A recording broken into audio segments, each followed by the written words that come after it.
दोस्तों, आज हमारे लिए बहुत गर्व का विषय है कि हम लोग एआईसीसी के सेशन में शामिल हो रहे हैं और ऐसी जगह पे शामिल हो रहे हैं जो अपने आप में एक ऐतिहासिक जगह है, इस देश के निर्माण में जिसकी बहुत बड़ी भूमिका है। और हम गुजरात में ये एआईसीसी सेशन इसलिए कर रहे हैं कि गुजरात में स्वतंत्रता आंदोलन की जड़ है। गुजरात वो भूमि है जहां हमारे राष्ट्रपिता महात्मा गांधी, सरदार वल्लभ भाई पटेल जी, दादा भाई नौरोजी जी का जन्म स्थान है, उनकी कर्मभूमि है। तो जब यहाँ पे एआईसीसी सेशन हो रहा है तो हमारा उद्देश्य यही है कि हम अपनी जड़ में जाएं, अपने जड़ को मजबूत करें, क्योंकि हमारे सामने एक बहुत बड़ी चुनौती है। चुनौती ये है कि हम आज़ादी के आंदोलन में शामिल हुए, देश को आज़ादी मिली और आज़ाद भारत के निर्माण में कांग्रेस पार्टी ने बहुत बड़ी भूमिका निभाई। पहले हमारी जिम्मेवारी देश को चलाने की थी, आज हमारी जिम्मेवारी देश को बचाने की है। यह भूमिका हमको अपने आप में समझनी पड़ेगी।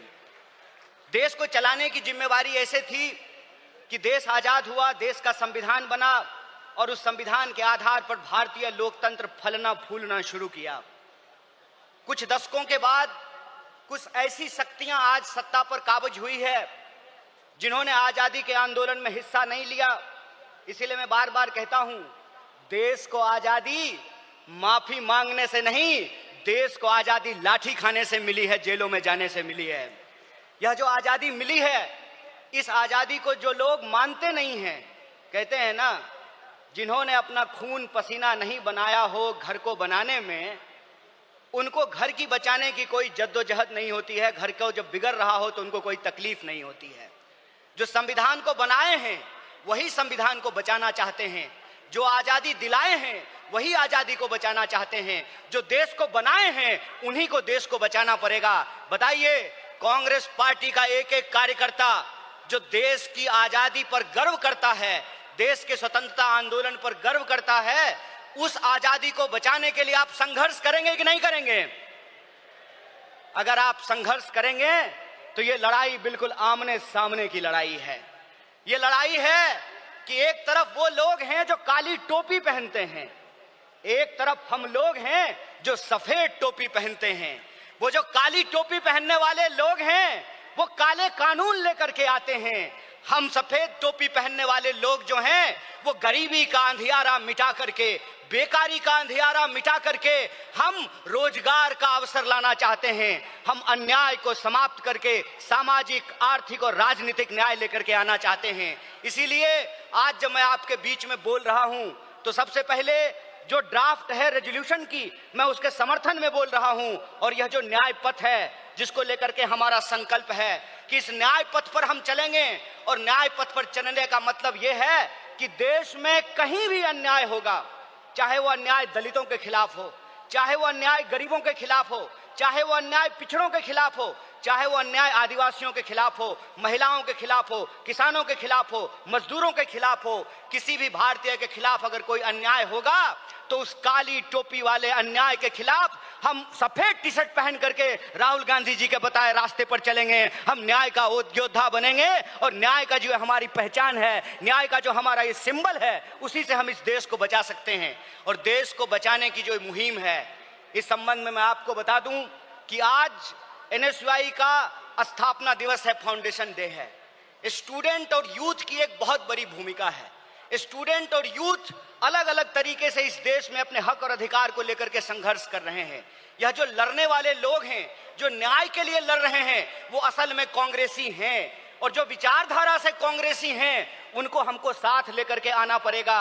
और मैं कांग्रेस के एक एक कार्यकर्ता को धन्यवाद देना चाहता हूं कि आप इस दौर में कांग्रेसी हैं जब लोग गद्दारी कर रहे हैं, कांग्रेस पार्टी के साथ बेवफाई कर रहे हैं, चंद दौलत के लिए, चंद सिक्कों की खनक के लिए अपनी पार्टी से गद्दारी करके उस विचारधारा से समझौता कर रहे हैं, उस वक्त आप कांग्रेस का झंडा थाम करके खड़े हैं। आप सिर्फ कांग्रेस के कार्यकर्ता नहीं हैं, इस देश को बचाने वाले आप जो है सेनानी हैं। जो स्वतंत्रता आंदोलन इस देश को मिला है, स्वतंत्रता सेनानियों ने जो स्वतंत्रता हमको दिलाई है, उस स्वतंत्रता को बचाने वाले आप संविधान सेनानी हैं। इसीलिए मैं आप सबसे अपील करने के लिए आया हूं कि ये आमने सामने की लड़ाई है, ये विचारधारा की लड़ाई है। और इस दौर में हमको उस रास्ते पे नहीं जाना है जो आसान रास्ता है, जो लालच का रास्ता है, जो कुर्सी का रास्ता है। मैं कहता हूं कि इतिहास ने हमको मौका दिया है, कांग्रेस पार्टी ने हमको मौका दिया है, तो हम एमपी एमएलए बनने की कोशिश जरूर करें। लेकिन हम जिस दौर में रह रहे हैं,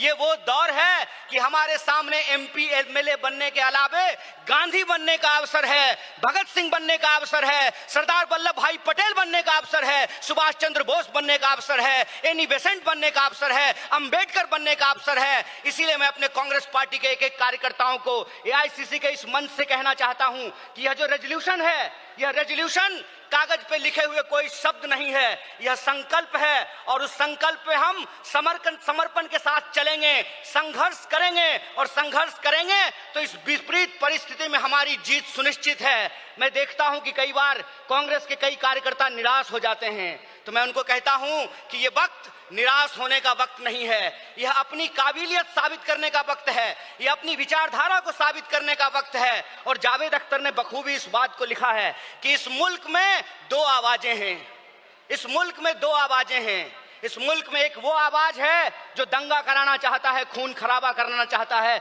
नफरत फैलाना चाहता है, और एक वो आवाज है जो मोहब्बत और न्याय की आवाज को बुलंद करना चाहता है। इसीलिए हम कहते हैं कि मुझे पामाल रस्तों का सफर अच्छा नहीं लगता, जिस दर जाते हैं लोग उधर जाना अच्छा नहीं लगता।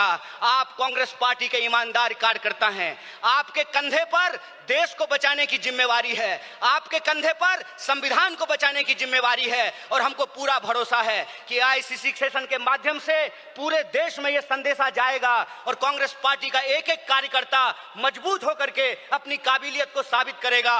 वह पथ क्या, पथिक कुशलता क्या, जिस पथ में बिखरे सूल न हो, नाविक की धैर्य परीक्षा क्या, जब धाराएं प्रतिकूल न हो। इस प्रतिकूल समय में कांग्रेस पूरे दमखम के साथ उस काली विचारधारा के खिलाफ, उस काली टोपी के खिलाफ टी शर्ट पहन करके लड़ेगा।